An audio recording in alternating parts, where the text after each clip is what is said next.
અત્યારે હમણાં વાહે થાય ને તો ભાગશે પછી ચાલુ જ છે. હાલો જાવ. આઈ મને બીક લાગે. આને દ્યો ઈ લઈ લે ને તું ભાગીશ ને તો પછી મોબાઈલ લઈ નાખી દઈશ. બાને દઈ દે જો બોલે આય આય આય આય હું આવું છું.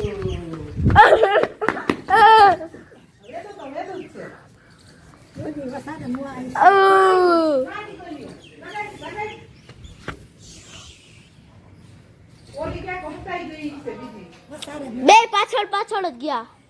આર્યા આવ આવ આવ. ઓય બિલાડી ગઈ.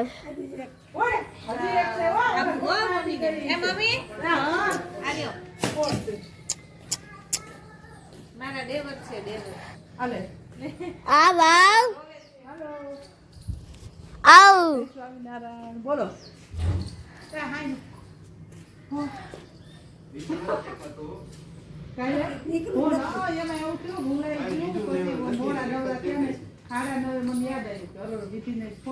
અંદર બોલે હે. અરે અંદર બોલે હે. માવ માવ તો કરે હે. સવારે જે મીંદડા બાંધતા હતા ને એટાણે બહાર બેઠા છે અહીંયા એક મીંદડો ને એક મીંદડી.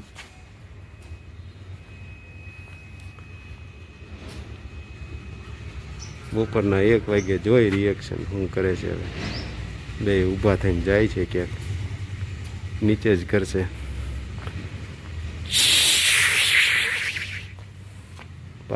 ચાલો બધાને જય શ્રી કૃષ્ણ, જય માતાજી અને જય સ્વામિનારાયણ. બધાનું ફરી પાછું સ્વાગત છે આજના દિવસના વિડીયોમાં. અને આજે સવારે જોયું તો એમ બિલાડાની થોડીક રંજાડ હતી, એ જ પાછી બપોરે હતી. પાછી બિલાડી બપોરે આવ્યો ત્યારે બિલાડા બે બાંધતા હતા, સવારમાં બાંધતા હતા ને બપોરે અહીંયા બેઠા હતા, સવારે કાઢવાની ટ્રાય કરતા હતા. વેદુન બધા હતા ત્યારે. એટલે આજે બિલાડીઓ આવ્યા ને એના લીધે ખિસકોલીની એ લોકો નથી આવી શક્યા. એટલે અહીંયા એમનું એનો નાસ્તો પડ્યો છે. આમાં એક વસ્તુ તો એક જનાવર આવે તો બીજા ન આવે એના જેવું છે. ને આ ભાઈ આજે સ્કૂલે જવાની એને રજા છે, સ્વયંભૂ રજા પાડી દીધી. એટલે કોલેજ જતા છોકરાઓ ક્યારેક હડતાલ પાડી દે ને, આને ઈચ્છા થાય એટલે ન જાય. શું આજે તું સ્કૂલે કેમ નહોતો ગયો? પેલા મને કે, નકર હું તારો કટારો લઈ લઈશ. કેમ નહોતો ગયો? તો ઓલું લઈ લ્યો. પેલા મને જવાબ દે, આમાં કેમ નહોતો ગયો તું? પેલા તો ઓલું તમે લઈ લ્યો. તો તું આ એ લઈ લો હાલ પેલા. તો તું કાલ ક્યાં જવાનો છો? કાલે એને એ જ મગજમાં છે એનું જીપ. હું હું દાંત કાઢો છો હે?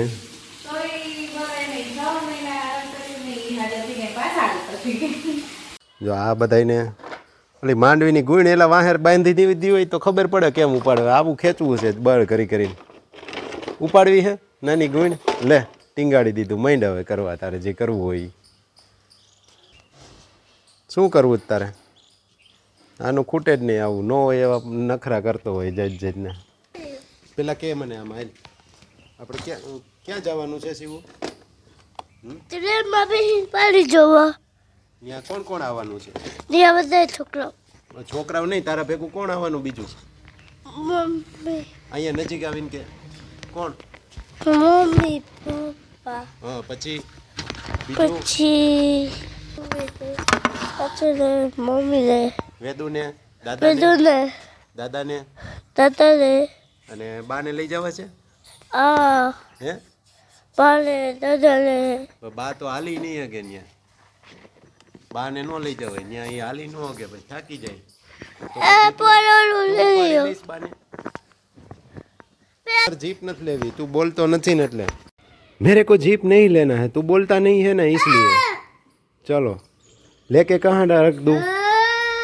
ओए आवाज. ભુજમાં શ્રીજી મહારાજ હૈયા હતા ને ત્યારનો એક બહુ સરસ પ્રસંગ તમારી સાથે શેર કરું કે એક વ્યક્તિ હતો, હવે એ નામ તો મને ખ્યાલ નથી, પણ એ ટૂંકમાં એ સમયે દ્વેષ ભાવથી એટલે કે થોડોક આમ દેશી ભાષામાં કહું તો ખાર રાખીને આવતો હતો કે આ સહજાનંદ સ્વામી છે, શ્રીજી મહારાજ છે, અને બધા ભગવાન ભગવાન કરે છે, તો હું જઈને એને માપી આવું કે ખરેખર ભગવાન છે કે શું છે ને એવી રીતનું ટૂંકમાં નીચા દેખાડવા માટે જ આવતો હતો. તો હવે થયું એવું કે એ જ દિવસે મહારાજ સભા ભરીને ભુજમાં ત્યાં બેઠા હતા, એટલે બ્રહ્માનંદ સ્વામી ત્યાં હતા ને એને બ્રહ્માનંદ સ્વામીને શ્રીજી મહારાજે કીધું કે આજે ગાદી ઉપર પોતે જે બેસતા ને એ ગાદી ઉપર કે આજે બ્રહ્માનંદ સ્વામીને કે આજે તમે અહીંયા બેહો ને હું નીચે બેહું. આવું કોઈ દી ક્યારેય કરે નહીં, પણ હવે એ કહે એટલે પછી બ્રહ્માનંદ સ્વામીને તો પહેલાં તો ના પાડી, પણ છતાંય બહુ કીધું એટલે પછી એ બેસી ગયા ને શ્રીજી મહારાજ પોતે નીચે બેઠા.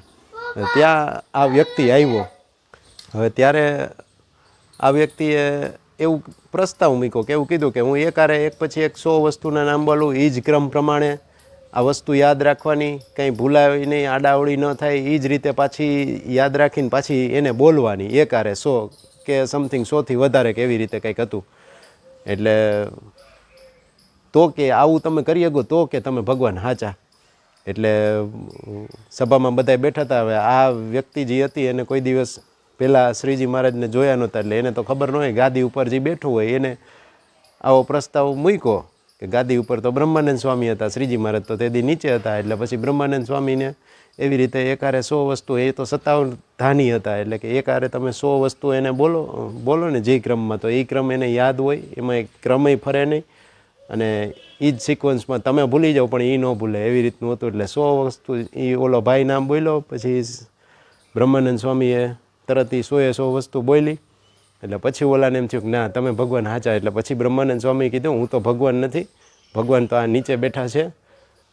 એટલે પછી ઓલાનું ટૂંકમાં આમ કહી શકાય કે એ થોડુંક એનું જે દ્વેષ ભાવ હતો એ ટળ્યો.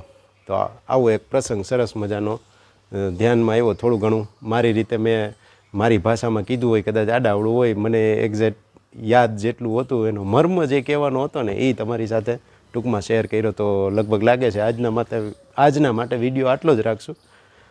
ફરી પાછા મળશું કાલના સરસ વિડીયોમાં. તો કાલનો વિડીયો જોવાનું ચૂકશો નહીં, મજા આવશે તમને. તો વ્યસ્ત રહો, મસ્ત રહો અને તંદુરસ્ત રહો. મળીએ પાછા કાલના ટ્રાવેલિંગ વ્લોગમાં. જો પ્લાનમાં કાંઈ કેન્સલ ન થાય તો કન્ડિશન એપ્લાય. આમાં નક્કી ન હોય, છેલ્લા ટાઈમે ઘણીવાર પ્લાન બદલતા હોય. એટલા માટે એક વખત અકબરે એના માટે કોઈક રીંગણા લઈ આવ્યું ને રાજ દરબારમાં. એટલે પછી બિરબલને પૂછ્યું કે આ રીંગણા કેવા, બહુ સરસ હતા. એટલે બિરબલે ઢગલાબંધ પ્રશંસા કરી કે રીંગણા તો વાત જ ન કરે, બેગુન કી તો વાત જ ન થાય ને, એ બધું શાકભાજીનો રાજા ને આમ ને તેમને એટલી બધી પ્રશંસા કરી નાખી. અઠવાડિયા લગી અકબરે રીંગણા જ ખાધા. પછી એને થોડુંક પેટમાં ગડબડ થઈ ગઈ ને ઝાડા થઈ ગયા. એટલે અઠવાડિયા પછી પાછો બિરબલને પૂછ્યું કે તે તો રીંગણાની બહુ પ્રશંસા કરી હતી ને, રીંગણા કેવા હોય? એટલે બિરબલ કહે કે રીંગણા તો હાવ ખરાબ, કહે એના જેવું એ કંઈ ખરાબ જ નહીં, ખરાબમાં ખરાબ શાકભાજી હોય તો રીંગણા. તો અકબરે કીધું કે કેમ અઠવાડિયા પહેલાં તો તું આના જ વખાણ કરતો હતો ને હવે કેમ આનું નિંદા કરવા માંડ્યો? એટલે બિરબલે કીધું કે હું તમારો દાસ છું, રીંગણાનો દાસ નથી. એટલે સમય પ્રમાણે વખાણને નિંદા કરવી પડે.